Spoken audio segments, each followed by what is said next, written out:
News Hour, India's voice to the world. I'm Preeti Kaur. Coming up in the next 1 hour. Revised indictment filed against former US President Donald Trump in January 6th Capitol riots case. First writer gets over 4 years of imprisonment. Trump claims decks cleared for presidential debate on ABC. Team Harris says teams not yet settled as issue of muted mics dictates contrasting claims.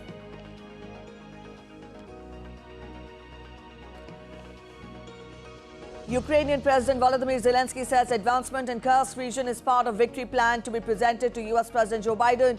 Dismisses compromises with Russia, calls dialogue meaningless. The main point of this plan is to force Russia to end the war. And I really want it to end on fair terms for Ukraine. Heavy rains, flood-like situation wreaks havoc in western India's Gujarat. Downpour leads to waterlogging in many districts.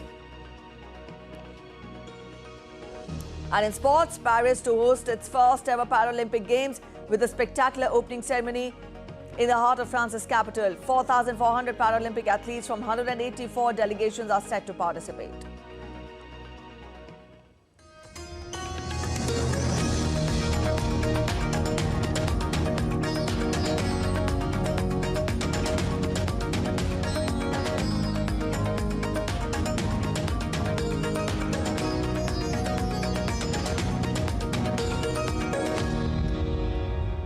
Former US President Donald Trump faced a revised federal indictment on Tuesday, accusing him of illegally trying to overturn his 2020 election laws. US Special Counsel Jack Smith's team obtained a new indictment in the Washington case. Jack Smith's filing came in response to the Supreme Court's ruling giving former presidents broad immunity.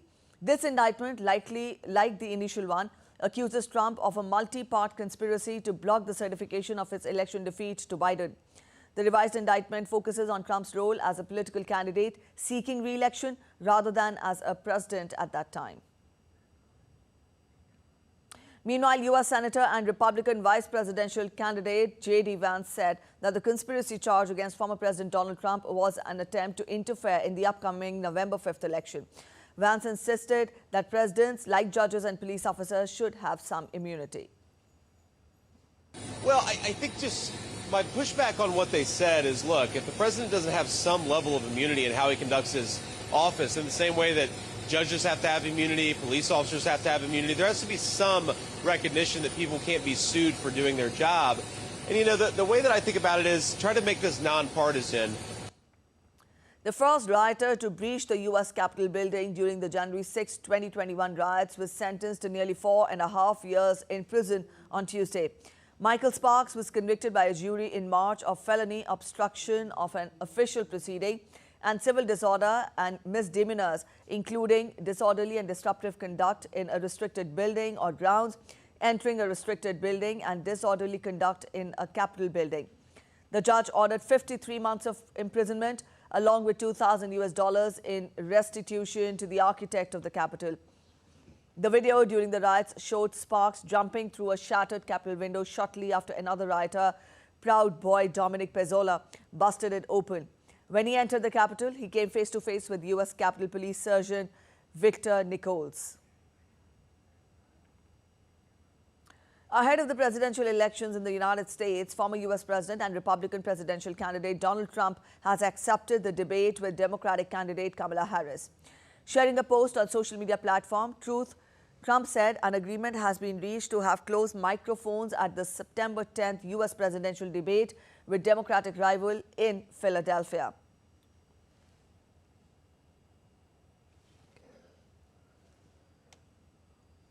Vice President Kamala Harris's presidential campaign, however, rejected Republican rival Trump's assertion that the two sides have agreed to muted microphones at the September 10th U.S. presidential debate.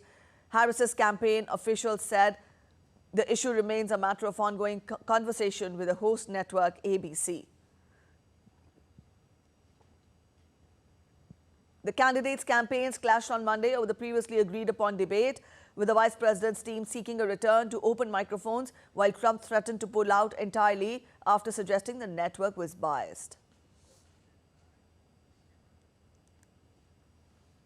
Democratic presidential candidate Kamala Harris and her running mate Tim Walz will give an interview to CNN, their first since being nominated to the party's ticket in November's election. The pair will sit down for the joint interview while on a campaign trip to the battleground state of Georgia on Thursday. The interview will be broadcast at 9 p.m. local time on the same day. All right, let's get to updates on Russia-Ukraine crisis. Now, as tensions between Russia and Ukraine continues, Ukrainian President Volodymyr Zelensky has said that his troops' incursion into Russia's Kursk region is part of a victory plan that he will present to U.S. President Joe Biden next month. Speaking at a forum on Tuesday, President Zelensky noted that the success of the plan would depend on President Biden and on whether the U.S. would give Kyiv what is in this plan or not, whether we will be free to use this plan or not, and I unquote. Ukraine mostly relies on military supplies from abroad to fight Russia and repel its attacks.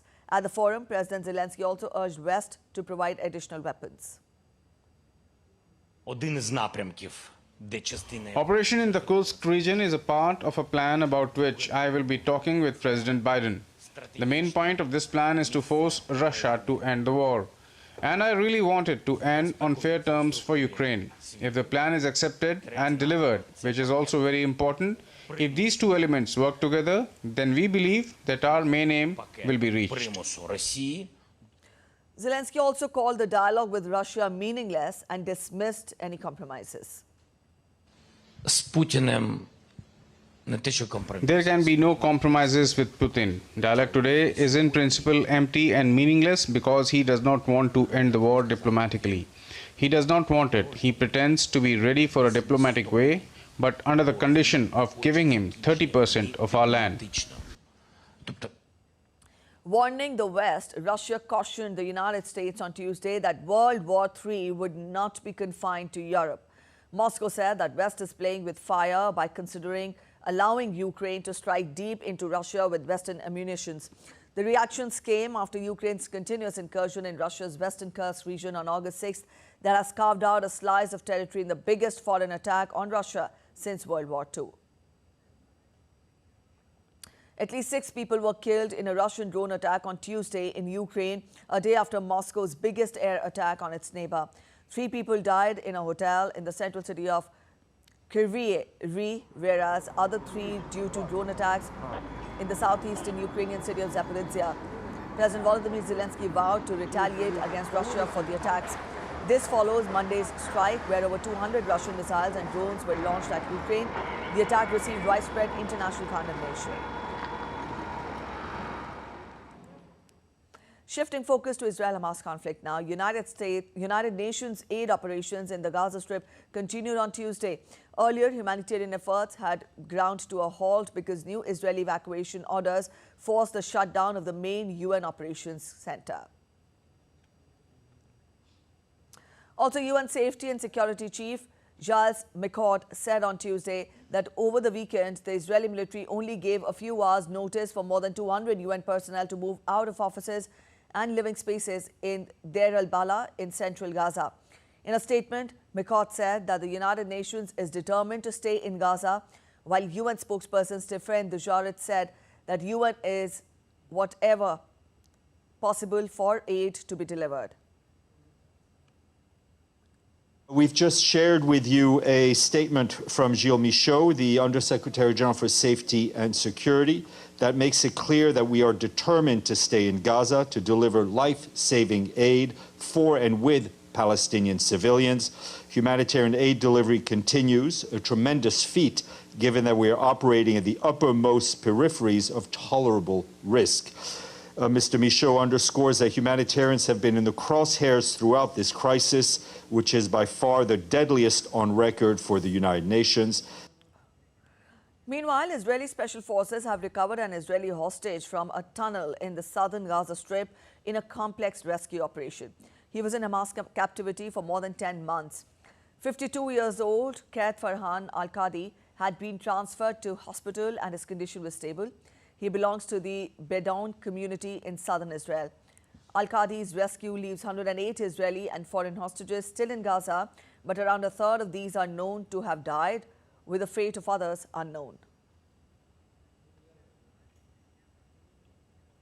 Israeli Prime Minister Benjamin Netanyahu spoke with freed hostage Qaid Farhan al-Qadi. He congratulated al-Qadi and told him that the entire people of Israel were moved by him being free.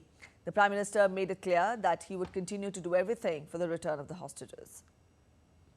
Welcome home, Farhan al-Qadi. I commend the IDFA and the ISA for another successful rescue operation. We are working relentlessly to return all of our hostages. We are doing this in two main ways: negotiations and rescue operations. The two of these together require our military presence on the ground and constant military pressure on Hamas. We will continue to act until we return all of them home. An Israeli airstrike hit a pickup truck traveling in northeast Lebanon late on Tuesday, which was said to be carrying military equipment. The two sources said the strike hit a pickup near a remote area of Lebanon near the Syrian border. 2 days earlier, the Lebanese militant group Hezbollah and the Israeli military engaged in one of the most intense exchanges of fire between them over the last 10 months, amid fears that Israel's war in Gaza would become a wider regional conflict. The United States reaffirmed its support to Israel against Iran. White House National Security spokesperson John Kirby said that the U.S. remains committed to defending Israel in the event of an Iranian attack. Kirby told Israel's Channel 12 that it was tough to predict the chances of an attack, but the White House takes Iranian rhetoric seriously. He said their messaging to Iran is consistent, and it has been and will stay consistent. There is no reason to potentially start some sort of all-out regional war, and we are going to be prepared to defend Israel if it comes to that, and I unquote. The Greek flag crude oil tanker Soyunion that was recently attacked by Yemen's Houthis is still on fire in the Red Sea and now appears to be leaking oil. The Soyunion was targeted last week by multiple projectiles off Yemen's port city of Hodeidah. The Iran-aligned group has sunk 2 ships and killed at least 3 crew members in their 10-month campaign, which has upended global ocean shipping by forcing vessel owners to avoid the Suez Canal shortcut. The Soyunion was the third vessel operated by Athens-based Delta tankers to be attacked in the Red Sea this month. Pentagon spokesman Air Force Major General Patrick Ryder said that a third party had tried to send 2 tugs to help salvage the Soyunion. We are aware of a third party that attempted to send 2 tugs to the vessel to help salvage, but they were warned away by the Houthis and threatened with being attacked, which again demonstrates their blatant disregard for not only human life, but also for the potential environmental catastrophe that this presents. You're watching DD India News. We're heading for a short break, but after the break, Tim Walz, Kamala Harris's running mate fighting for the second most prestigious office in the US, has caused a stir in China. Stay with us to know why. UK Prime Minister Keir Starmer warns October's budget is going to be painful in a speech in the Downing Street Rose Garden. Sudan declares cholera outbreak with over 350 cases recorded in just a few weeks.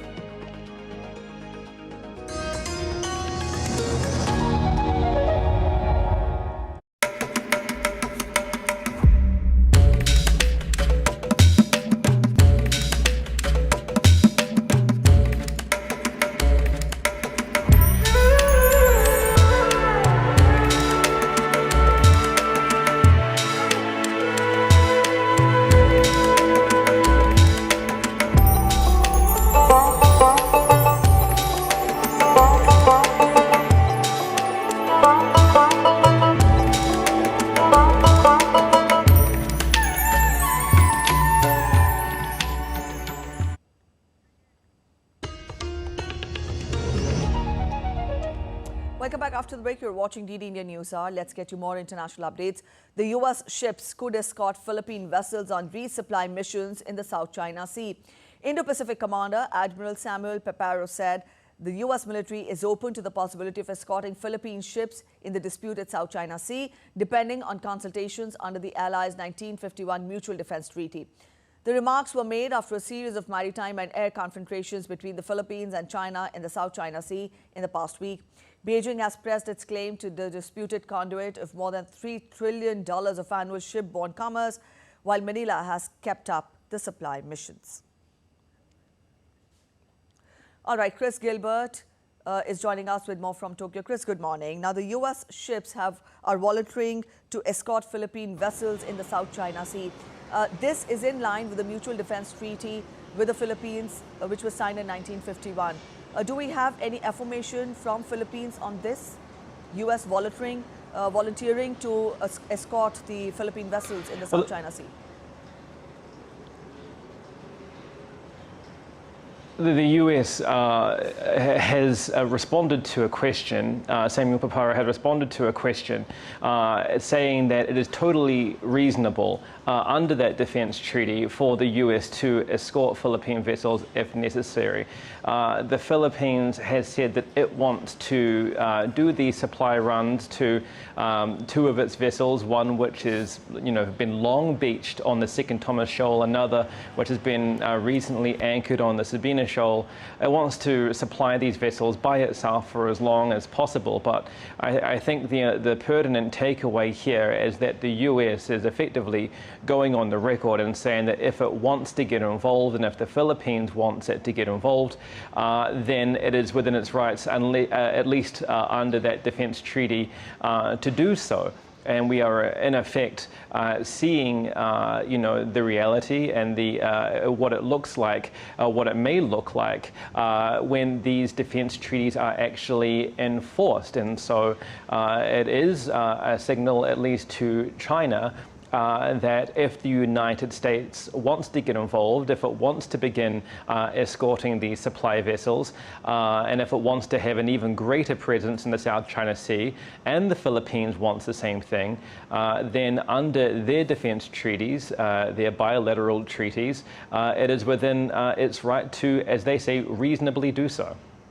All right, Chris, also with the situation flaring up to this extent, that allies will come to the aid of each other should they be attacked, even if it is in sea. How grave is the situation in the South China Sea?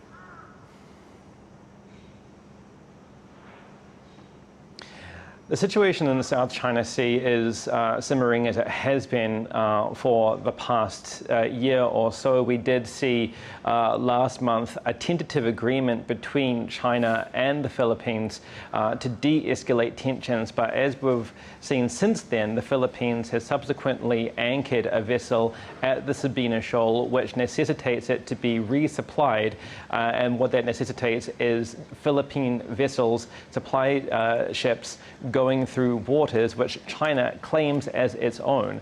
That is the nature of the situation. We have seen a number of run-ins for these supply vessels between them and Chinese Coast Guard just in the last week. This has involved more boat ramming, involved more use of water cannons, a number of Chinese Coast Guard ships surrounding Filipino supply vessels. From the Chinese perspective, it says that its vessels are simply conducting on-site restriction measures. Its Coast Guard is in the area anyway, and that the Philippines is being intentionally provocative and destabilizing to peace. So despite the tentative agreement to de-escalate tensions, the situation remains as it was before that agreement, with both sides pointing the finger to each other, and now with the most recent development with the US saying it has the right to get involved, despite China's claims that it would be meddling if the US and the Philippines decide that that is in the Philippines' best interest. All right, Chris, we'll leave it here. Thank you for joining in with those details. And getting you more updates, US President Joe Biden's National Security Advisor Jake Sullivan is continuing with his China visit, talking with top Chinese officials in Beijing this week. The three-day visit is aimed at simmering down tensions between the two superpowers ahead of the U.S. election. On Tuesday, Sullivan first met with Foreign Minister Wang Yi. Before proceeding into a closed-door meeting, Sullivan said that both would talk about areas of agreement and disagreement that need to be managed effectively and substantively.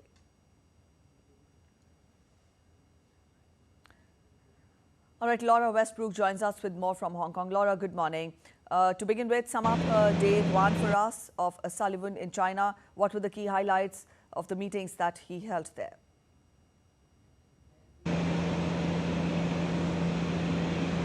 Yes, U.S. National Security Jake Sullivan is in Beijing for these talks with China's top diplomat Wang Yi. And before they went into these closed-door meetings, Wang Yi said that while the relationship between the U.S. and China had taken some twists and turns, it remains extremely critical. And he also expressed his hopes that the relationship could be stable and healthy and sustainable.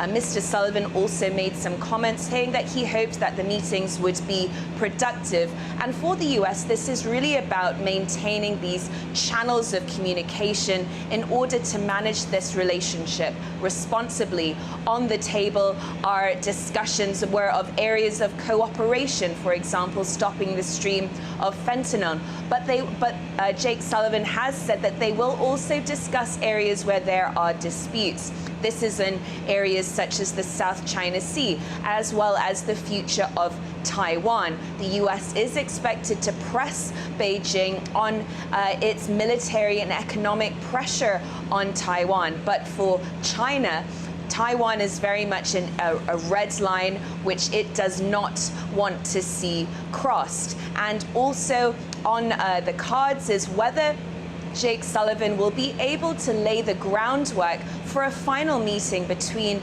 U.S. President Joe Biden and China's leader Xi Jinping. All right, Laura, also this visit is the first by an American NSA to China in 8 years. And it also comes when the U.S. is readying for a change of guard. Given the timing of this visit, how significant is this visit in terms of concrete takeaways?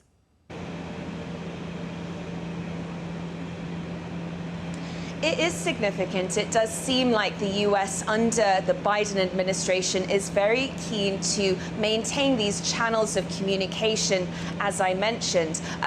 U.S. National Security Advisor Jake Sullivan has met with Wang Yi face-to-face 4 other times, although this is his first visit to Beijing.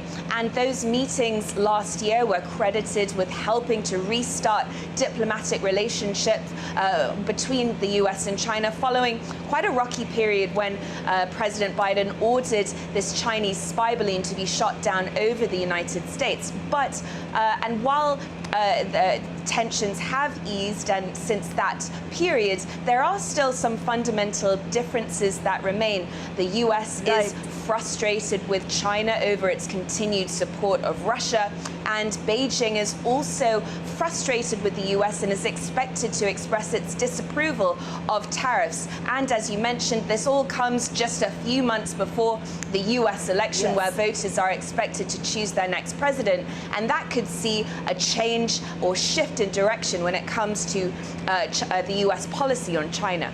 All right, Laura, thank you for joining in with those details. And Tim Walz has been officially nominated as the Democratic Party's vice presidential pick for the U.S. general election. The Minnesota governor's selection has caused a stir in China, having previously taught in the country. Speculation has mounted over whether his past could shape the future of U.S.-China relations should the Democrats win the White House come November. William Denslow gets us more from Hong Kong. You're sure? Washington, D.C. is over 8,000 miles away. But for Democratic supporters here in Hong Kong, the race to the White House is very much in focus. For Danny Eldasani, there's a personal connection. Like vice presidential hopeful Tim Walz, she's from Minnesota. They attended the same state university and both moved to this part of the world to teach. The fact that he was a teacher for so long, he knows what students need, what families need, I think is very important. And he brings that fresh perspective to the party. And it's that perspective that's garnering international attention. People here are certainly excited about what Tim Walz brings to the Democratic ticket. And his long-standing links to China have created a buzz across the wider region. Walz spent a year teaching in China and has led a number of trips to the country with American students. He also speaks some Mandarin. Those links led to Walz trending on social media site Weibo after he was chosen as Kamala Harris's running mate, sparking speculation over what it could mean for US-Sino relations. He's going to emphasize restoring academic and people-to-people exchanges. And yet when it comes to core value-centered and even geopolitical interests, such as, for instance, the technological rivalry in race, or on American stances and positions on Chinese domestic politics, I don't forecast substantial deviations. Republican presidential nominee Donald Trump says Harris-Walz administration would be soft on China. But many analysts expect a continuation of the policy seen under President Biden. The U.S. will try to use a more multilateral approach in probably collaborating with its allies or different countries beyond China. Democrats here say they're energized by Harris's VP pick. But before Tim Walz's foreign policy credentials can be tested on the world stage, he must first convince the American electorate that he's the man for the job. William Denslow in Hong Kong reporting for DD India. Britain's upcoming budget will be painful, according to Prime Minister Keir Starmer. He's delivered a major speech to prepare the country for October's tax and spending announcements, insisting his Labour Party has been left a difficult legacy by the Conservatives. DD India's Ollie Barrett gets us more from London. Keir Starmer insisting that things may well get worse for Britons and their economy before they get better. He insists that the legacy passed to the new Labour government from the outgoing Conservatives is worse than Labour knew about in the election campaign, and that's why Keir Starmer and his government ministers are preparing the ground more and more, it seems, for the possibility of tax rises in the budget in October, which will be delivered by the Chancellor, the Finance Minister, Rachel Reeves. Keir Starmer, though, has promised that income tax won't go up, national insurance tax won't go up, and so there are limits to the types of tax rises that the Labour government will be able to be looking at. The Conservatives insist that actually Labour is being disingenuous here. They say that the economy is growing in a healthy way, that unemployment is low, and that actually they have bequeathed Labour a healthy economic picture, and they say it's unfair, therefore, for them to be blamed by Labour at this point for what are clearly going to be some difficult decisions, is how the government describes it, when it comes to taxation in the October budget. We've also been hearing from one union, Unite the Union, says that it believes that Keir Starmer is painting a bleak picture, and that it believes that he is setting off in the wrong direction when it comes to a sort of austerity type programme in the months ahead. But Keir Starmer insists that there are going to have to be tough decisions to be made to fix the areas of the UK economy that he feels simply aren't performing as they should be at the moment. As I say, this is all in preparation ahead of the October budget, and more now we're getting hints from Keir Starmer and his ministers that tax rises of one sort or another may well be on the way. Ollie Barrett in London reporting for DD India. Sudan has declared a cholera outbreak this week, with more than 350 cases of cholera being recorded in a new outbreak in just a few weeks amid heavy rainy season that hits large parts of the country. Naba Mohiddin reports from Port Sudan. Heavy rains and flash floods continue to devastate Kassala State in eastern Sudan, leading to an expansion of a cholera outbreak. Sudan's health minister said at least 22 people have died from the disease, while thousands have been infected. Experts believe that many more people than the official records may have been infected, but the difficulty in reaching those trapped in conflict zones persists. The government declared a cholera epidemic after several weeks of heavy rain in large parts of the country, which has contaminated drinking water. The crowded IDP camps are making the disease spread further, where almost 9 million people live in those camps across the country. For 16 months, Sudanese people have been grappled with lack of access to life-saving assistance and essential aid due to the fighting between the Sudanese armed forces and the rapid support forces. This rainy season particularly poses grave risks and challenges to millions of vulnerable people across the country. Naba Mohiddin, reporting from Port Sudan in Sudan for DD India.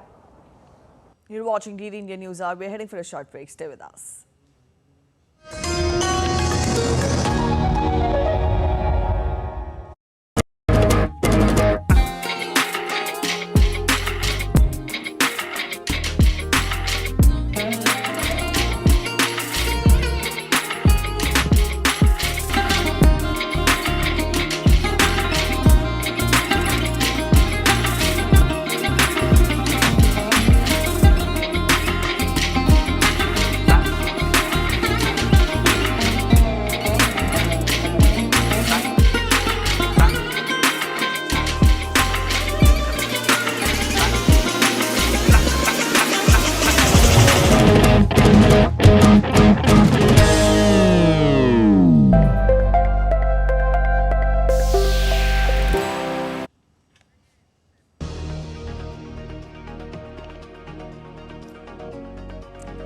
after the break. You're watching DD India News Hour. A quick relook at the top stories now.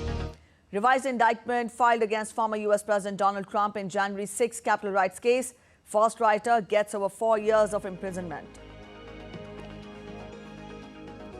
Trump claims decks clear for presidential debate on ABC. Team Harris says terms not yet settled as issue of muted mics dictates contrasting claims.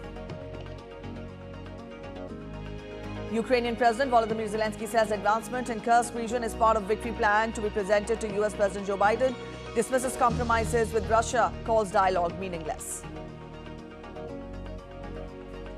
Heavy rains, floodlight situation wreaks havoc in western India's Gujarat.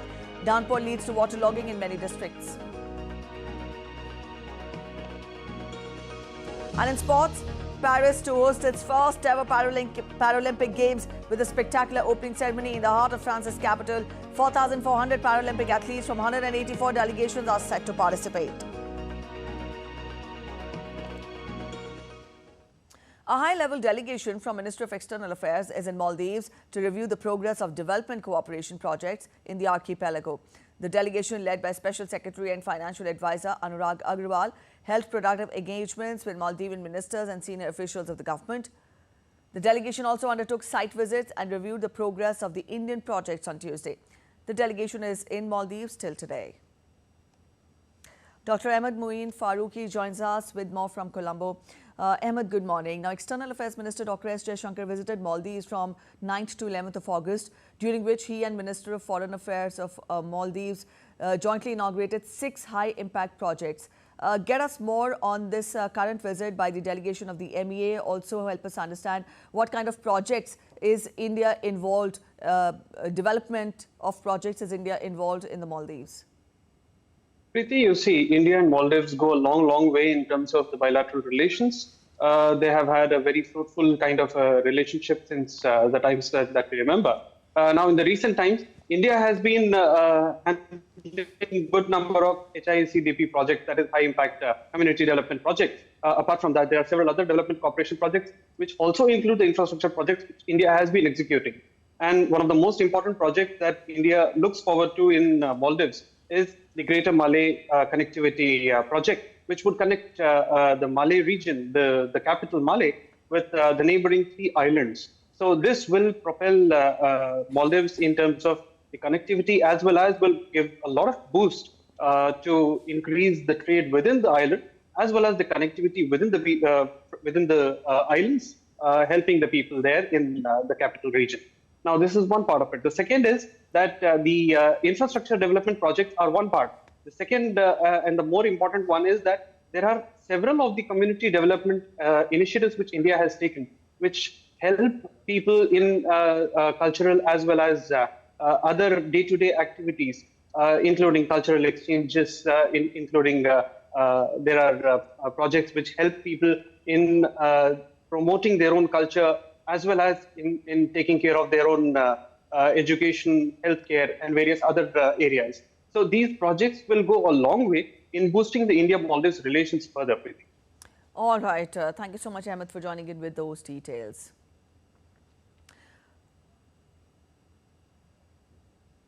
All right. Foreign Affairs Minister of Chile, Alberto Van Claveren, has arrived in New Delhi for a 3-day official visit. The second India-Chile Joint Commission meeting will be held today, co-chaired by India's External Affairs Minister, Dr. S. Jaishankar, and the visiting dignitary. Minister Claveren will participate along with his Agriculture Minister, Esteban Valenzuela, in Chile-India Business Agriculture Summit later today before proceeding for Mumbai. Chile is a key partner of India in the Latin American region. The forthcoming visit of Minister Claveren will provide both sides an opportunity to review the progress in bilateral relations and also explore new avenues for cooperation, further strengthening the bilateral ties.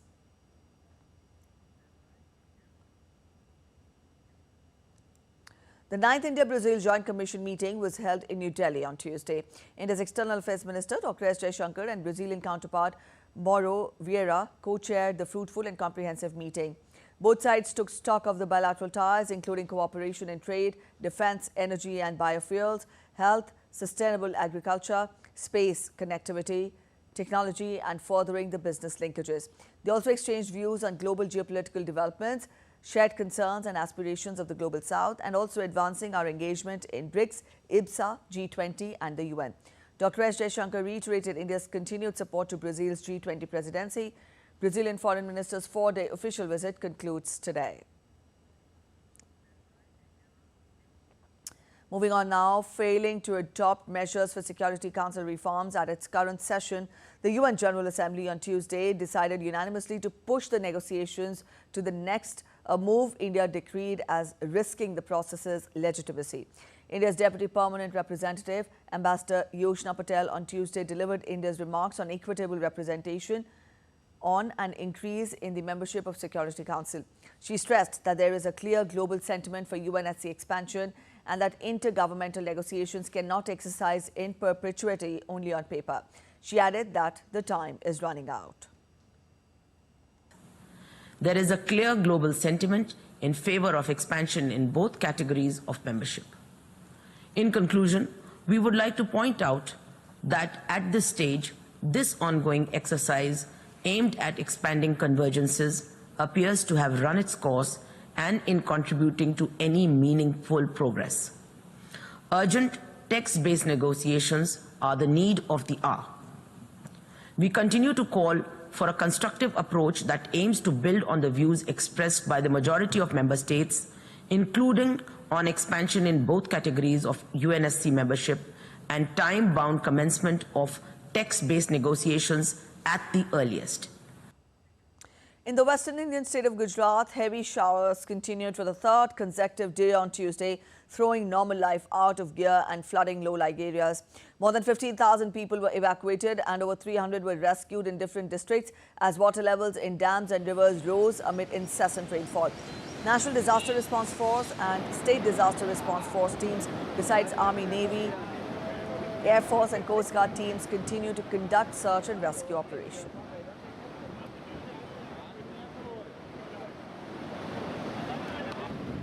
All right, Parth Pandya joins us from Ahmedabad. Parth, good morning. Now, we tell our viewers that this is the third day of heavy rainfall in Gujarat. Get us more as to how has the day begun there. How is the weather in the morning today?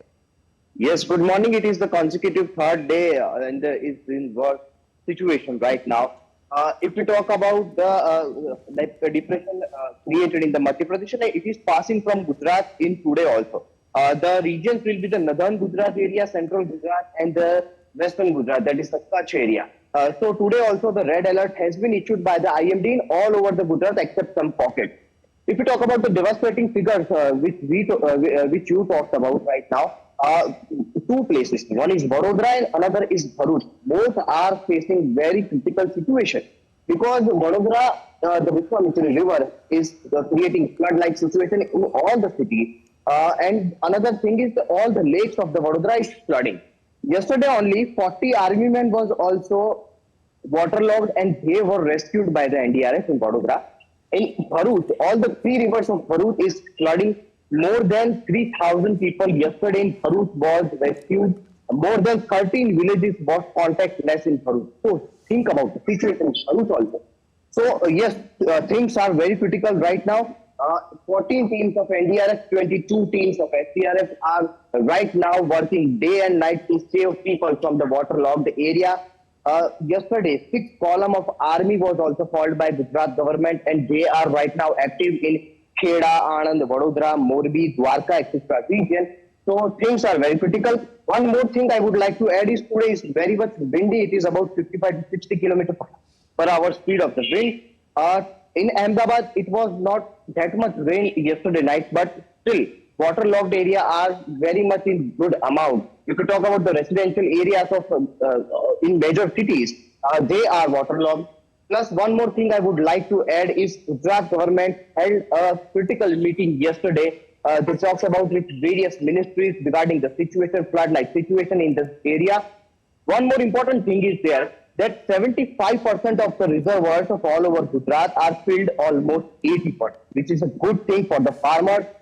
One more important thing is that almost 100% of annual average rainfall of Gujarat has been received till now. So it is a great thing for Gujarat.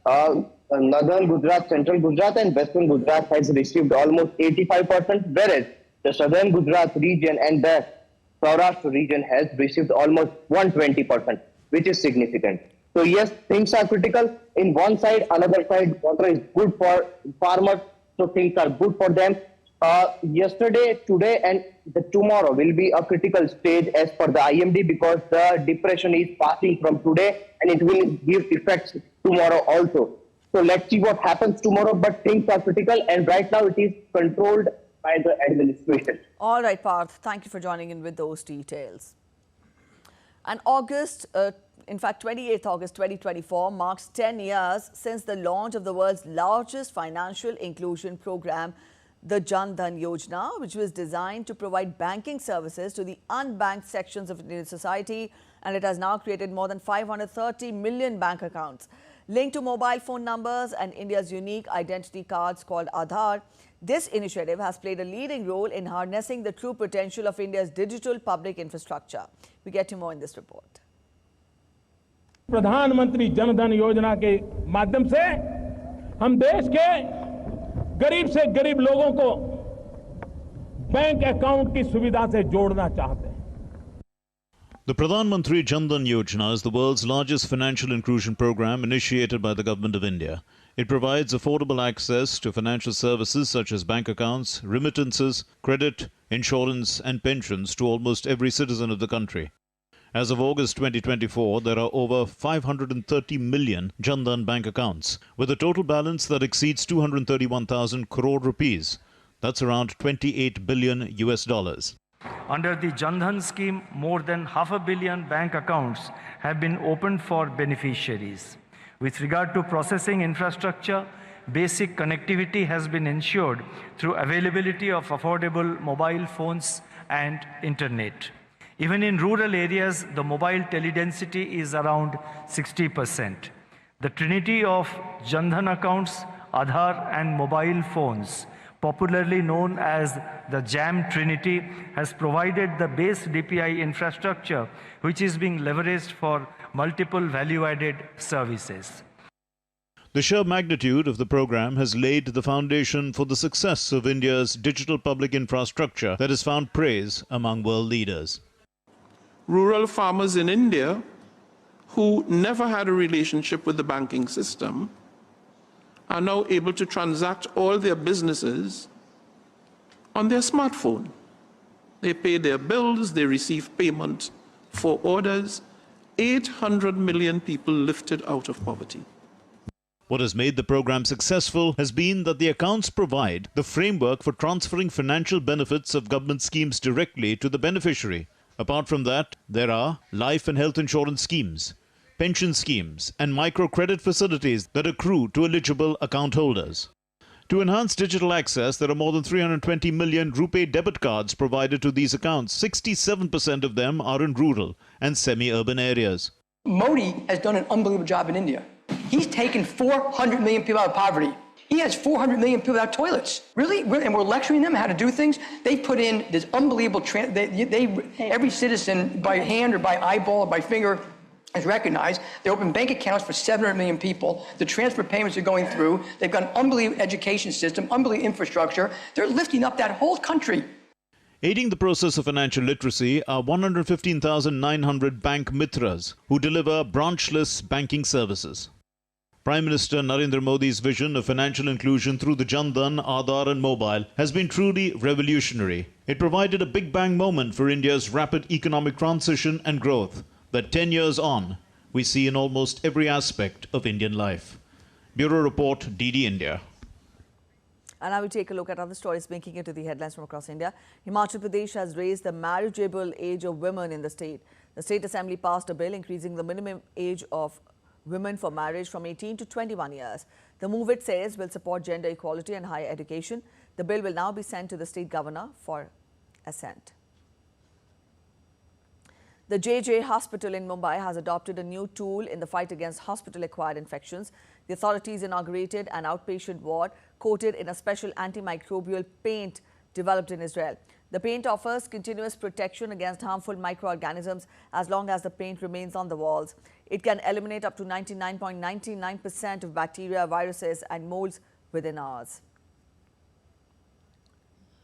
Hindus across India celebrated the festival of Dahi Handi as part of the Janmashtami festival that marks the birth of Lord Krishna. Jalgaon in the Indian state of Maharashtra saw women participating in the Dahi Handi event. The aim of the event was to honor and encourage women in the face of atrocities being committed against them in the society. We're heading for a short break. You're watching DD India News, but after the break, Gallery 1610, a new gallery showcasing Indian-American artists of all genres, is opening close to the White House. The 81st edition of the Venice Film Festival kicks off. Stay with us as we get you a special report on what all is lined up in the cinematic extravaganza. After 5 Grand Slam titles to her name, Iga Swiatek reaches second round at the US Open.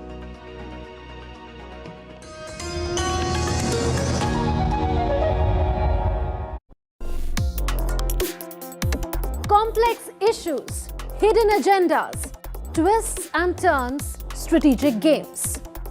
We think all dots are linked. We just need to connect them. Join me every week as I connect the dots to unravel hidden designs in statecraft, mysteries, and decode issues that matter to you. Watch Connecting the Dots with me at these times on DD India.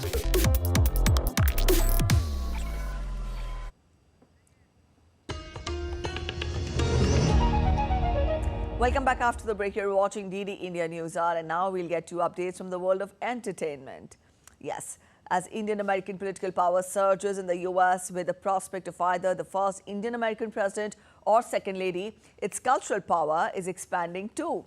A new gallery showcasing Indian-American artists of all genres is opening just down the road from the White House. Gallery 1610 will feature everything from visual art and dance to henna classes as well. Our US correspondent Kate Fisher gets us more. Grow this community where it relates to art, poetry, dance, and... The brainchild of Indian immigrant Rani Saudagar, Gallery 1610 is housed in the basement of her Washington, D.C. business, where she sells spices, serves Indian food and threads eyebrows. Now she's branching out into art in all its forms. People love to do henna and they don't have any class over here, so I would like to put that together. And also like sip and paint, and then there is an instruction about painting classes. Very happy that this is going to bring a diversity of different culture. That diversity reflected on opening night. Because it's the first of its kind as well too, yeah? A gallery here in DC that showcases South Asian and art from the Orient. There isn't anything like it. Summer Roshni Bulla is one of the featured artists. She'll also be managing events and classes at the gallery. So art feeds my soul, and it's my quest to tell everybody that art has the power to heal and art has the power to make your soul grow. So she says her work is influenced by her Indian heritage. I feel like in terms of color and in terms of feeling and emotion, I think my depth of feeling, a depth of emotion is something which informs me in the culture which I grew up in. The work of ceramic artist Shalini Saxena also reflects some of her Indian background. I accidentally found ceramic or ceramics found me, and then I never left it. I am always conscious that I'm not putting something dark, something which brings light, because light is so important to Indians that I kind of work on it. And each piece is reflecting that part of India for me. Indian Americans are the fastest growing ethnic group in the US. How are you? Thank you. And immigrants like Rani are helping to increase their influence socially, culturally, and economically, just as their political power is growing. Kate Fisher in Washington reporting for DD India. The Venice Film Festival kicks off today with a screening of Beetlejuice. The movie, directed by Tim Burton, is a long-awaited sequel to a cult classic from the 1980s. Our Italy correspondent Giles Gibson explains what else film fans should be looking out for at this year's festival. Take a look. The 2023 edition of the Venice Film Festival was missing some star power, with many actors forced to stay away due to strikes in Hollywood at the time. But this year, the strikes are over and the A-listers are back in force. Now, Beetlejuice features Michael Keaton and Winona Ryder, both returning to roles that they first played in the late 1980s. Now, this movie is not part of the competition for the Golden Lion, which is given every year to the festival's best film, but that opening slot in Venice is very prestigious indeed, and it's been the launchpad for Oscar-winning films in the past, including the musical La La Land. Now, for in-competition films, there's a lot of buzz about another sequel. This one that's not quite so long-awaited by fans. Joker Folie à Deux is the follow-up to the 2009 movie Joker, with director Todd Phillips and Joaquin Phoenix both returning. Meanwhile, there's a first for acclaimed Spanish director Pedro Almodóvar with his first feature film in English, titled The Room Next Door. It stars Tilda Swinton and Julianne Moore and is an adaptation of a novel about a war correspondent who's dying of cancer. Critics are also closely watching a film called Maria, which is a biopic based on the life of the iconic opera singer Maria Callas. Angelina Jolie stars as Callas in this depiction of her final years living in Paris before she died of a heart attack in her early 50s. Those are just some of the big names featured in this year's festival, which wraps up on the 7th of September. Giles Gibson in Rome, reporting for DD India. And now we get you updates from the world of sports. We'll talk of Paralympics first. The city of Paris is all set to host its first ever Summer Paralympic Games in a grand opening ceremony tonight. Place de la Concorde is the Champs-Élysées will host 4,400 Paralympic athletes from 184 delegations as they celebrate the commencement of 11 days of competition starting from today. The ceremony will again take place outside the confines of a stadium, with athletes parading down the famous avenue, culminating in a celebration and official opening of the Paralympic Games at the iconic square in front of thousands of spectators. Meanwhile, as India gears up for the Paris 2024 Paralympics, the anticipation is high, with the country's largest ever contingent set to compete. The Games will feature 84 Indian athletes, which is a significant increase from the 54 who participated in Tokyo 2020. Here are some of the key Indian medal hopefuls for Paris 2024. Avni Lekra, parachuting. Avni Lekra made history at the Tokyo 2020 as the first Indian woman to win Paralympic gold. She excelled in the 10-meter air rifle SH1 event and also won bronze in the 50-meter rifle 3 positions SH1. Lekra's continued dominance in shooting is highly anticipated as she returns to defend her titles in Paris. Sumit Antil, para-athletics. Sumit Antil, the gold medalist in the men's F64 javelin throw at the Tokyo Paralympics, is a 2-time world champion and holds the world record in his category. Antil's exceptional form and previous successes make him a leading contender for gold in Paris Paralympic Games. Manish Narwal, parachuting. Manish Narwal clinched gold medal in the mixed 50-meter pistol SH1 event at the Tokyo Paralympics. His sharpshooting skills and previous accolades place him among the top competitors in Paris Games. Krishna Nagar, para-badminton. Krishna Nagar secured gold in men's singles SH6 at Tokyo 2020. His exceptional performance and previous successes make him a strong candidate for a medal in Paris Paralympic Games. Sheetal Devi, para-archery. At 17, Sheetal Devi is a rising star in para-archery. She won gold in the individual compound and mixed team compound events at the 2022 Asian Para Games, and her strong performances make her a strong contender for the Paris Paralympic Games also. Suyash Jadhav, para-swimming. Suyash Jadhav is prominent para-swimmer, won gold in the 50-meter butterfly at the Asian Para Games. He will compete in the multiple events, including the 50-meter freestyle and 100-meter backstroke, aiming to build on his past successes. Narayan Singh's report, DD India.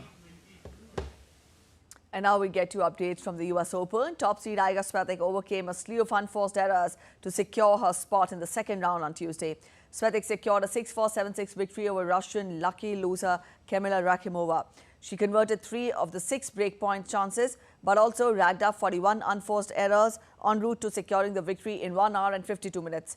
The 23-year-old has 5 Grand Slam titles to her name. Meanwhile, in the men's singles, top-seeded Italian Yannick Sinner shrugged off the doping furor surrounding him and overcame a bad start to earn a 2-6, 6-2, 6-1, 6-2 victory over American Mackenzie McDonald. Culturally enriched 8th edition of Macau International Children Fashion Week was held in Hong Kong, showcasing fashion with the costumes of children of China's 56 ethnic groups. The competition witnessed participation of more than 300 contestants aged 3 to 18 from around the world.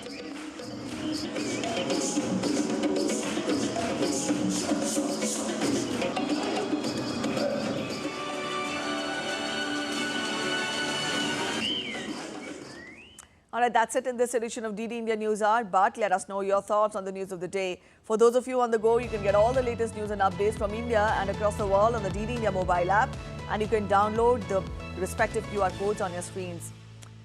We will be back with more news as it breaks here on DD India. I'm Preeti Kaur signing off, and from all of us at Intelli, thanks for watching DD India News Hour.